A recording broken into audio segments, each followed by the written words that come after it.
the city never truly slept. From the 43rd floor, Lagos glittered like spilled diamonds across black velvet, towers of glass catching light, highways threading through the dark like veins, carrying the pulse of a world that never stopped moving. It was the kind of view that made people feel powerful just by standing in front of it. Zuri Han had stood in front of it 1,000 times. Tonight, she stood in front of it alone, holding a glass of red wine she hadn't touched, wearing a silk robe the color of midnight, and listening to the silence of a penthouse that cost more than most people earned in a lifetime. She wasn't waiting for anything, or so she told herself. The phone buzzed on the marble counter. She almost didn't look. She almost let it go to voicemail, the way she had learned to let so many things go.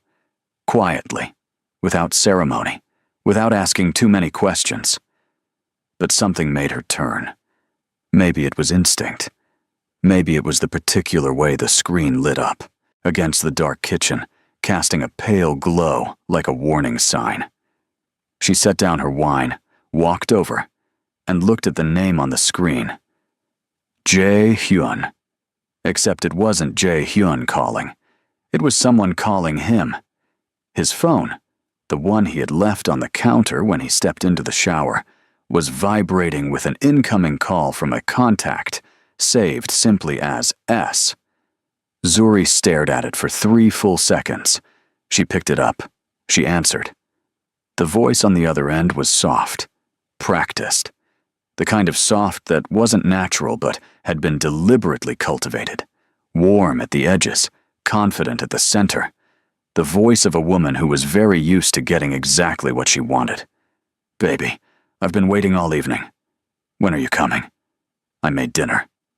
Zuri said nothing. She stood perfectly still, her fingers tightening slightly around the phone.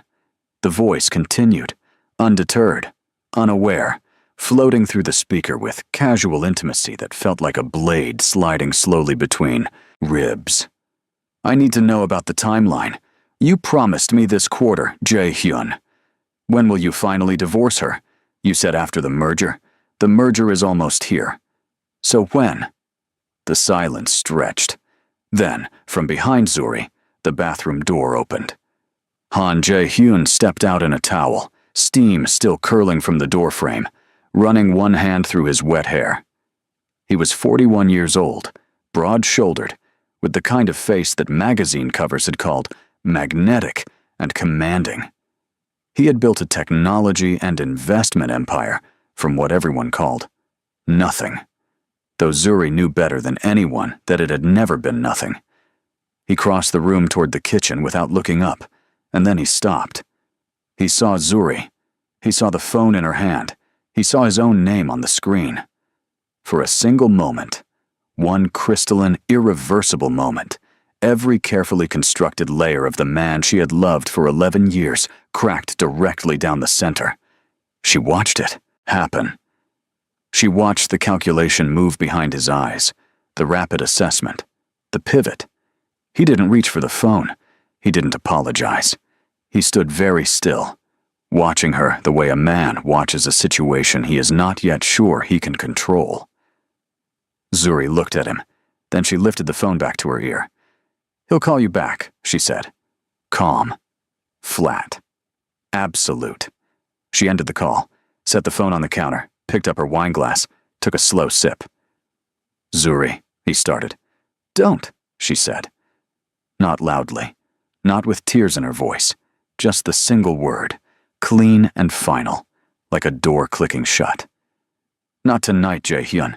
I'm tired." She walked to the bedroom. She closed the door behind her. She sat on the edge of the bed in the dark, the city still glittering through the floor-to-ceiling windows, and she breathed. In. Out. In. Out. She did not cry. She had learned, somewhere in the last few years, to hold pain at a certain distance, to observe it rather than be consumed by it. What more she felt in that moment wasn't grief. It was something colder and more clarifying. It was the feeling of a question she had been asking herself for years, finally receiving its answer. Of course, she thought, Of course. She had met Han Jae-hyun 12 years ago at a financial strategy conference in Singapore. She had been 28, sharp-tongued, and fiercely intelligent, working as a senior analyst at a mid-size investment firm. He had been 30, the founder of a tech startup that showed extraordinary promise and almost no operational discipline. He had approached her after her panel presentation with the particular confidence of a man who was used to rooms turning toward him, and he had said, "You're the only person in that room who actually understood what you were talking about." She had laughed. She had told him that was a low bar. He had said, "Which is exactly why I need someone like you." It had started professionally. She had helped him restructure his early investor agreements, build financial models that could actually survive due diligence, and navigate a regulatory landscape that had almost buried the company in its second year. She had worked 18-hour days for months. She had sacrificed 2 other career opportunities to see his vision through. And somewhere in the middle of all of it, somewhere in the late nights and the small victories and the shared language of 2 people building something from the ground up, she had fallen in love with him. Or perhaps she had fallen in love with who she believed he was becoming. They married quietly, 3 years in. No grand ceremony, just a small gathering of people who actually mattered, a dinner that went until 3 in the morning, and a feeling in her chest that she had, for the first time in her life, chosen correctly. For years, she was right. They were partners in every real sense of the word. She designed the legal architecture of the company's holding structures, frameworks that were, critically, tied to her early filings and authorizations. She built the relationships with the board. She identified the acquisitions that would define his empire. She sat beside him at investor dinners and said the right things and wore the right expressions and watched him receive standing ovations for ideas they had built together in their kitchen at midnight. She had not minded. She had told herself she did not mind. What she had done, without fully realizing it, was make herself indispensable to everything and invisible to everyone. The public saw Han Jae-hyun as a singular genius, a visionary, a self-made titan. They saw Zuri as his elegant, composed wife, the woman who appeared beside him at galas and said gracious things to journalists and looked like she belonged in the background of his story. No one talked about the financial restructuring she had executed in 2019 that kept the company from collapse. No one wrote features about the investor relationship she had, personally salvaged after a near-catastrophic board split. No one gave her credit for anything because she had never asked for it. And she had never asked for it because she had believed, fully, faithfully, that it didn't matter who received the credit as long as they were building it together. That belief, she now understood, had been the most expensive thing she had ever purchased. Sitting in the dark of her bedroom, Zuri pulled her knees to her chest and let herself replay every red flag she had buried. The late-night meetings that produced no meeting notes and left no calendar traces. The new phone he had acquired 18 months ago kept on silent, always in his jacket pocket. The way he had begun including her lesson strategy conversations, offering thin explanations she had accepted because she was busy, because she was tired, because she trusted him. The weekend conference in Dubai 4 months ago, where she had called his hotel room at 11 at night, and no one had picked up. She had told herself there were explanations. She had chosen to believe the explanations she invented. She would not invent any more. By morning, Jae-hyun had left early for the office, leaving behind a note that said simply, "We should talk when you're ready." Zuri read it twice, tore it into 4 pieces, and dropped it in the bin. She showered, dressed in a charcoal blazer and tailored trousers, made herself a coffee, and sat at her private desk in the corner of the home office with her laptop open and a very particular kind of focus settling over her like armor. She was not going to cry. She was not going to confront him. She was not going to do what a woman in her position was expected to do: collapse, plead, negotiate from weakness, or demand answers that would only produce practiced lies. She was going to think. If he could lie this well, she said quietly to herself, I can think better. She began with what she knew. The company, Han Global Strategic Holdings, was structured across 7 legal entities, spanning 4 jurisdictions. She had helped design that structure. She knew it the way a surgeon knows an anatomy. Every artery, every nerve, every point of vulnerability. She opened the internal financial management system using her authorization credentials, which she had maintained out of habit long after her official involvement had quietly been deprioritized by Jae-hyun's newer team. The credentials still worked. That was the first thing that told her something important.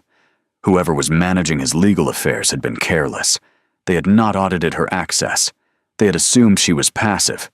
They had assumed, as Jae-hyun clearly had, that she was predictable. That a composed, loyal woman who stood quietly at her husband's side was also a woman who would not look too closely at the machinery behind the walls. They had made a fundamental error. She spent 3 days going through the financials with the methodical patience of someone who had spent a career in this exact kind of work. What she found made her set down her coffee cup and sit back in her chair, with her hands very still in her lap. There were fund allocations that didn't correspond to any operational line item she recognized. Transfers, not enormous individually, but consistent, patterned, structured in a way that was designed to avoid triggering automatic compliance flags. Luxury expenses categorized under client entertainment that bore no client names, tied instead to a secondary identity she found buried in the 4th entity's accounts. A lifestyle account in the name of Yoo Se-rin. She searched the name. Yoo Se-rin was 31 years old, a socialite, influencer, and creative entrepreneur, the kind of title that meant nothing and everything simultaneously. Her social media presence was carefully curated. Fashion, travel, exclusive events, always tagged in locations that said, I have arrived. She had appeared in the background of 3 separate event photographs tied to Jae-hyun's corporate calendar over the past 18 months. In 2 of them, she stood close enough that it would have been visible to anyone paying attention. Zuri had not been paying attention. She was paying attention now. She found the Dubai expense report, a suite at the Burj Al Arab, charged to the company's hospitality account under a client code that resolved back to a shell identity. 2 occupants, 4 nights. She closed the laptop. She stood up. She walked to the window, looked out at the city, breathed slowly, and made a decision. She would not confront him. Confrontation was for people who still needed confirmation. She had confirmation. What she needed now was something else entirely. She called her personal attorney, a woman named Adaiza, who had been her private legal advisor for 6 years, and who was, critically, not connected in any professional capacity to Han Global Strategic Holdings. I need a full audit of my legal standing in the company's founding documents, Zuri said. Specifically, I need to know every authorization point, every co-ownership structure, every approval mechanism where my signature or authority is embedded. I need it within 72 hours. A pause. Zuri, is everything? 72 hours, Adaize. Understood. She next called Kwame Osebonsu, a board member who had known her longer than he had known Jae-hyun, who had, in fact, been introduced to Jae-hyun through her. Kwame was 63, methodical, deeply private, and possessed of the rare quality of caring more about institutional soundness than personal allegiance. Kwame, she said, I need to have a conversation with you about the merger authorization structure, not through the official channels. Personally. Another pause. Longer this time. Then. When? Tomorrow evening. Somewhere quiet. My home office. 7 o'clock. Meanwhile, less than 4 kilometers away, in the executive floor of the Han Global Tower, Jae-hyun was having a very different kind of conversation. You promised me, said the voice on the other end of the phone. Yoo Se-rin, Her softness had sharpened since last night, the warmth replaced with an edge she didn't bother to conceal. "She answered your phone, Jae-hyun. She knows. She doesn't know anything specific. She heard a voice. She's not going to do anything dramatic. That's not how Zuri operates." "How can you be so calm about this?"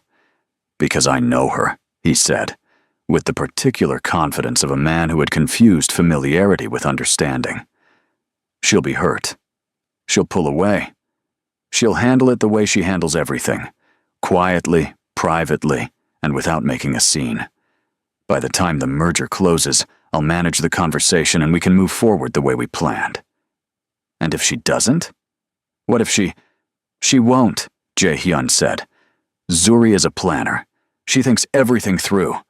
She would never act impulsively, and she would never do anything that could damage what we built together. She's too invested in the company to burn it." "She's invested in you. There's a difference." "Same thing," he said, then added more gently, "Trust me, I know exactly what she will and won't do." He was wrong, of course, but he wouldn't know that for another 3 weeks. The meeting with Kwame lasted 2.5 hours. Zuri arrived with printed documents, annotated summaries, and the kind of focused composure that Kwame later described to a colleague as the most controlled person I have ever watched think in real time. She did not ask him to choose sides. She did not frame it in emotional terms. She laid out, with clinical precision, the legal architecture of the company's foundation, showing him exactly where her authority was embedded, exactly what required her authorization to proceed, and exactly what was at risk if the merger's execution hit a structural obstacle. Kwame was quiet for a long time after she finished. "You're not asking me to block it," he said finally. It was not a question. "I'm asking you to understand the full picture," Zuri replied. "And then I'm asking you to make decisions based on that understanding, whatever those decisions are." "How many board members have you spoken to?" "You're the first." "Who else will you approach?" she told him. He listened. He folded his hands on the desk, looked at the ceiling for a moment, then looked back at her with the expression of a man who had just redrawn a very important map in his head. "I've always thought," he said quietly, "that this company's greatest structural asset was never properly credited." She held his gaze. "No," she said. "It wasn't." Over the next 2 weeks, Zuri moved with the patience and precision of someone who had decided the stakes were too high for anything less than perfection. She worked in the early mornings before Jae-hyun woke, and in the late evenings after he returned to their penthouse with the tired, distracted energy of a man too absorbed in his own priorities to notice the weather changing around him. She was never cold to him. She was never warm either. She was simply present, available, composed, going through the motions of a life she had already mentally departed, while her hands worked quietly and efficiently at the architecture of what came next. She revalidated her position as co-authorizing signatory on the company's 3 core holding structures, a status that had never been formally revoked, only quietly deprioritized. She filed updated documentation with the relevant regulatory bodies. She secured digital access to 2 critical operational accounts using credentials she had legitimately never surrendered. She worked with Adois on a patent review that revealed something extraordinary. 14 of the company's most commercially valuable intellectual property filings bore her name as co-inventor, a detail that had been buried in the foundational paperwork, but had never been legally transferred or reassigned. Those patents were worth, in rough current valuation, somewhere between $800 million and $1.2 billion. She also, during this period, encountered Yusa Rin in person for the first time. It happened at a charity gala hosted by one of the company's strategic partners, the kind of event that Zuri attended out of obligation and navigated with practiced ease.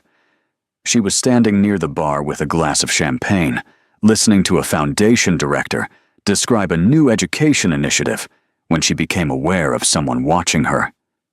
She turned slightly. Yu Se-rin was across the room, younger than Zuri had imagined, and more beautiful in a specific, deliberate way, the kind of beauty that required significant effort to appear effortless. She was wearing a dress that cost money she did not earn, and standing next to a man who was trying too hard to appear relevant to her. But her eyes were on Zuri, and there was something in them, a calculation, a curiosity, and just below the surface, a peculiar defiance that told Zuri she was being measured. Zuri met her gaze for 3 full seconds. Then she turned back to the foundation director and said, "That's a remarkable initiative. Tell me more about the secondary school component." She did not look back. Later, she heard from a source that Se-rin had told someone at the gala that Jae-hyun's wife was exactly what you'd expect, proper and boring, and clearly past her prime. Zuri received this information over her morning coffee, processed it for approximately 4 seconds, and moved on with her day. Meanwhile, the pressure on Jae-hyun from Se-rin was intensifying. The merger, a cross-continental deal with a European technology conglomerate that would have made Han Global one of the most significant mid-cap players in the global tech space, was scheduled to close in 11 days. The deal represented the culmination of 3 years of negotiation and, by Jae-hyun's private calculations, a personal net gain of roughly $400 million in equity appreciation. It was the biggest moment of his career. 11 days, Se-rin said, during a call that Jae-hyun took in his car, parked in the basement level of the tower. 11 days, and then what? More waiting? More after the next thing? Jae-hyun, I've put 2 years into this. 2 years of being patient, being discreet, being everything you said you needed me to be. You owe me a real answer. And you'll have one, he said, after the merger closes. You keep saying that? Her voice, stripped of its practiced softness, was sharper than he was used to. Do you have any idea how humiliating it is to be second? To show up at events where your wife is present and smile like I'm a stranger? I was at that gala, Jae-hyun. She looked at me like I was nothing. You're not nothing. Then act like it. 11 days. I want a date for the filing. You'll have it, said. He hung up. He sat in the car for a moment, pressed his fingertips against his eyes, and breathed. Then he straightened his jacket, checked his reflection in the rearview mirror, and took the elevator up to his office, where he spent the rest of the day in a series of merger briefings that had, as far as he knew, never been more secure or more ready to execute. He was not aware, at this point, that 3 board members had had private conversations with Zuri in the past week. He was not aware that Adaeze had completed a full legal assessment that confirmed Zuri's authority over 6 specific authorization checkpoints in the merger process. Checkpoints whose significance the merger team had not flagged because no one had thought to audit the underlying company structures with enough care. He was not aware that 2 of the IP filings, central to the merger's valuation, had been reviewed by Zuri's legal team and were now subject to a formal co-ownership revalidation query with the Intellectual Property Registry. He was not aware of any of it because he had built a company with a woman he had fundamentally underestimated, and the scaffolding of that underestimation was now bearing more weight than it could hold. The night before the merger, Zuri sat at her desk until past midnight. She reviewed every document one final time. She called Adaeze, who confirmed that everything was in position. She sent a single message to Kwame that read, "Tomorrow, be present." He replied with a single word, "Always." Then she closed her laptop, made a cup of chamomile tea, and stood at the window for a long time, looking at the city below. She thought about who she had been when she first stood in front of this view. The woman who had believed in him completely, who had given everything she had to something they were supposed to be building together, who had made herself invisible for years in the belief that love meant you didn't need credit as long as the thing itself flourished. She thought about all the versions of herself she had set aside, the ambitions she had quietly folded away, the opportunities she had declined, the years she had spent standing in someone else's light and calling it a partnership. She thought about the phone call, the soft voice. When will you finally divorce her? She still has use. She breathed in slowly, breathed out. Not yet, she had told herself for 3 weeks. Now, finally, she said. Now. The merger was scheduled to execute at 10 o'clock in the morning. The boardroom on the 41st floor was prepared to a degree that bordered on theatrical, glass-walled, overlooking the city, filled with the kind of elegant tension that accumulated whenever enormous amounts of money were about to change hands. Representatives of the European conglomerate, Meridian Group, were present in person and on screen. Investment bankers, legal counsel, financial advisors. The room hummed with the quiet self-importance of people who believed they were witnessing history. Jae-hyun arrived at 9:45, composed and immaculate in a dark suit, with the energy of a man walking toward the defining moment of his career. He greeted the Meridian delegation, shook hands, exchanged pleasantries, radiated confidence. His in-house legal team was arrayed to his left, documents prepared, signatures pages formatted, authorization codes loaded and ready for execution. At 9:58, the digital execution platform loaded on the boardroom screens. At 9:59, the first authorization flag appeared. It was subtle at first, a single red indicator on the structural authorization layer of the primary holding entity. Jae-hyun's legal lead, a young man named Tunde, leaned toward his laptop and frowned. He typed something. The flag remained. He typed again. A second flag appeared on a secondary entity screen. "What is that?"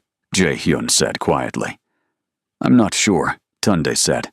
His voice had the particular quality of someone who has just discovered that the foundation of a building is not where it was supposed to be.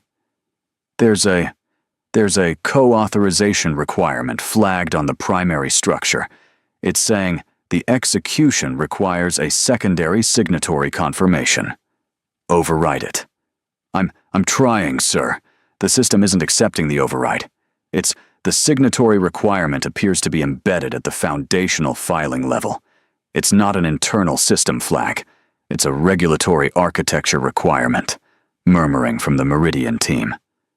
Their lead counsel had leaned forward and was looking at the screen with the expression of a person who had just become significantly less comfortable. "What signatory?" Jae-hyun said. His voice was still controlled, but the temperature behind it had changed.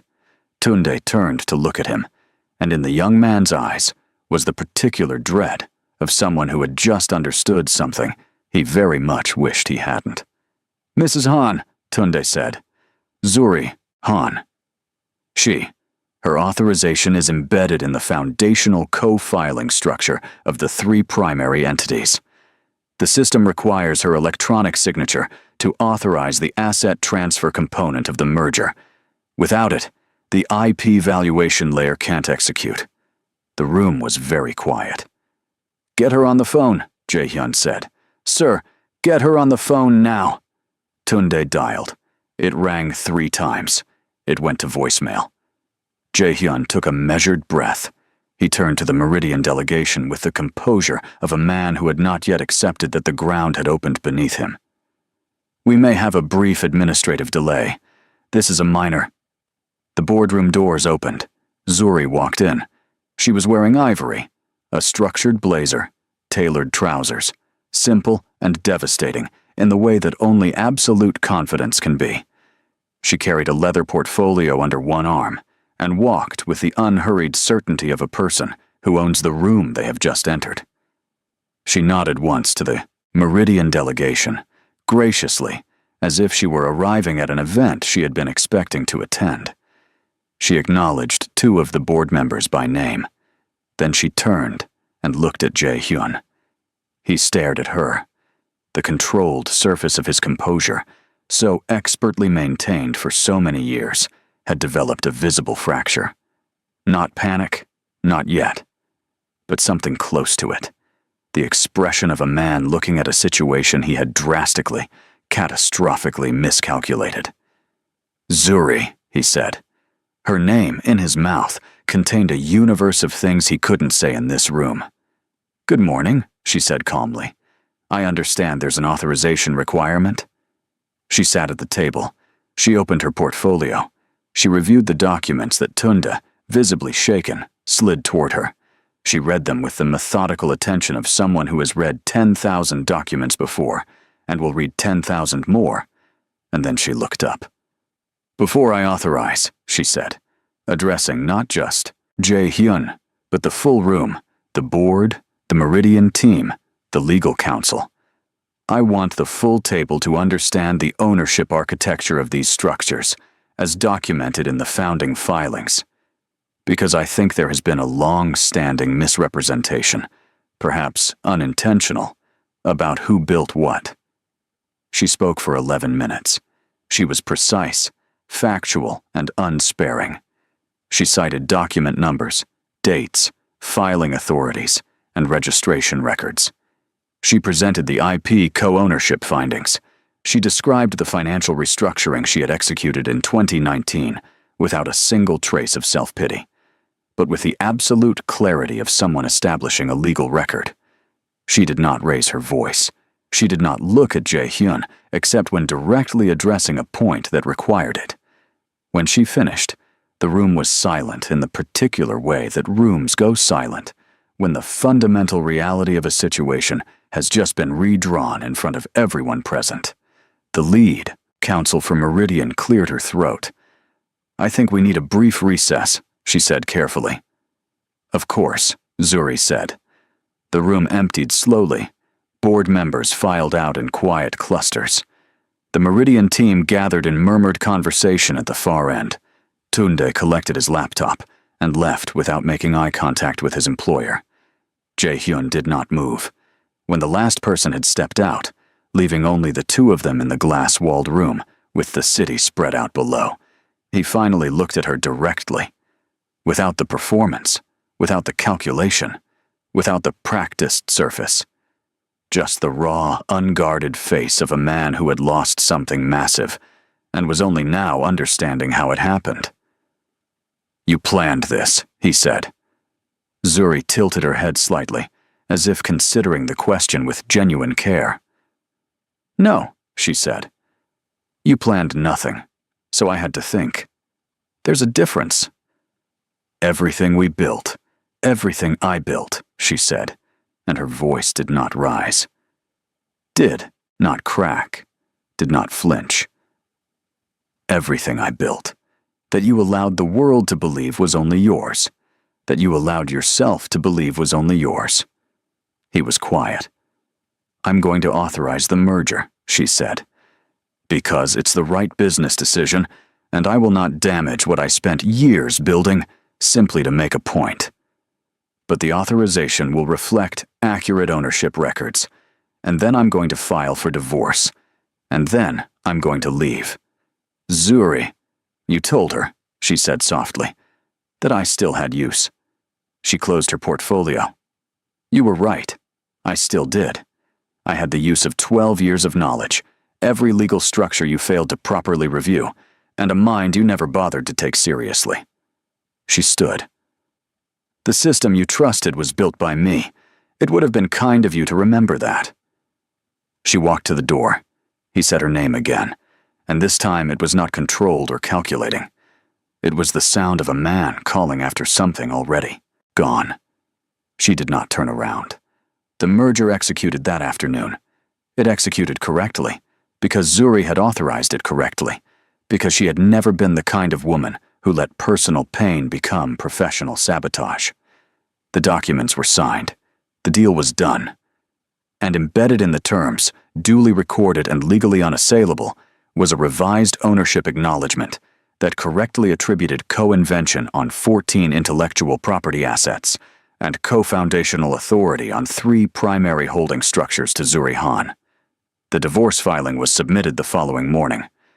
Jae-hyun's legal team scrambled. They found, as they reviewed every document with the desperation of people who should have reviewed them years ago, that the landscape was not what they had believed it to be. The shares tied to her foundational co-filings, the patents co-owned, the strategic partnership agreements, two of the most significant, that bore her name as the originating relationship. The board, which had quietly reconfigured its view of the company's true operational history, was not positioned to give Jae-hyun the unilateral support he had assumed he would receive. Yoo Se-rin called him 3 times the day the news broke. On the 4th call, he picked up. "I saw the reports," she said.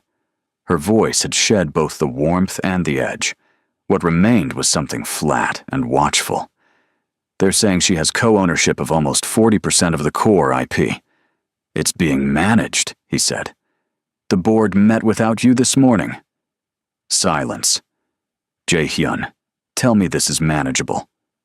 He didn't answer immediately, and in that pause, she heard everything she needed to hear. "I think," she said, "that I need some time to process all of this." She did not call again, not because she was processing anything, but because the particular arithmetic of her investment had just resolved to a number she wasn't prepared to accept. The power was moving. She had been attracted, she understood now, not to the man, but to the position. And when the position became uncertain, the attraction became negotiable. Jae-hyun sat in his office on a Tuesday evening, alone, looking out at the same city he had looked at 1,000 times from the height of what he had believed was unassailable success. He thought about Zuri answering his phone, the stillness of her face, the way she had said, "Don't," and walked to the bedroom and closed the door. He thought about the 11 minutes she had spent in that boardroom, calm, factual, devastating, and he understood, with the particular clarity that only arrives too late, that he had spent 12 years living with one of the most strategically intelligent people he had ever met, and had never once truly seen her. He had seen a wife. He had seen a support structure. He had seen someone useful. He had not seen the mind. He had not seen the patience. He had not seen the quiet, extraordinary capability of a woman who had decided, after 20 years of professional excellence, that the time for standing in someone else's shadow was over. He had not seen her coming. That was entirely his fault. The headline broke 6 weeks later. Zuri Han, former co-founder and chief architect of Han Global Strategic Holdings, launches independent global advisory firm.